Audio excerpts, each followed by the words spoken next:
പ്രിയമുള്ളവരെ, ജീവിതത്തിൽ പുതിയൊരു തുടക്കം ആഗ്രഹിക്കുന്നു.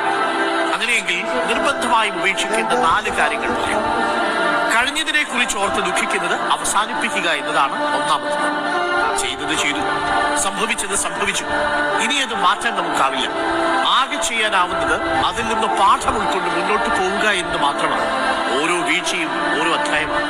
ആ അധ്യായങ്ങൾ പഠിച്ച് പുതിയ അധ്യായങ്ങളിലേക്ക് കടക്കുക. രണ്ടാമത്തത്, ഭാവിയെക്കുറിച്ച് ആകുലപ്പെടുന്നത് നിർത്തുക എന്നതാണ്. ഓവർ തിങ്കിങ് ആണ്. ഈ ഫ്യൂച്ചറിസ്റ്റിക്കായി ഒരുപാട് ചിന്തിച്ചുകൊണ്ടിരിക്കുന്നത്. നാളെ എന്ത് സംഭവിക്കുമെന്നോർത്ത് ആശങ്കപ്പെടുകയും വേണ്ട. എന്തെന്നാർക്കും അറിയാത്ത ഭാവിയെക്കുറിച്ചുള്ള വേവലാതികൾ നിങ്ങളെ തളർത്തുകയും മുന്നിൽ വരുന്ന എന്തിനേയും നേരിടാൻ നിങ്ങൾക്ക് കഴിയുമെന്ന്. മൂന്നാമതായി അവസാനിപ്പിക്കേണ്ടത്, സന്തോഷത്തിനായി മറ്റുള്ളവരെ ആശ്രയിക്കുന്നത്.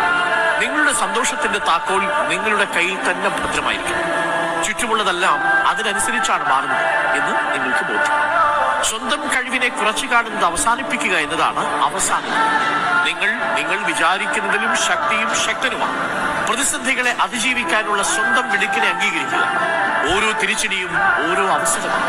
പഠിക്കാനും വളരാനും കൂടുതൽ തിളങ്ങാനുമുള്ള അവസരം. ഉള്ളിലെ അഗ്നി കെടാതെ സൂക്ഷിക്കുന്നു. എല്ലാ പ്രതിസന്ധികളിൽ നിന്നും ഒരു ഫിനിഷ് പക്ഷിയെ പോലെ ചിറകു വിരിച്ച് ഉയർത്തെഴുന്നേൽക്കുക. പ്രിയപ്പെട്ട പ്രേക്ഷകരെ, നിങ്ങൾക്കിത് സാധിക്കും എന്ന് തോന്നുന്നു. അപ്പോൾ സന്തോഷത്തിന്റെ താക്കോൽ നിങ്ങളുടെ കയ്യിൽ തന്നെ ഉണ്ടെന്ന് ഉറപ്പുവരുത്തണം. എത്ര പ്രിയപ്പെട്ടവരാണെങ്കിലും ആ താക്കോൽ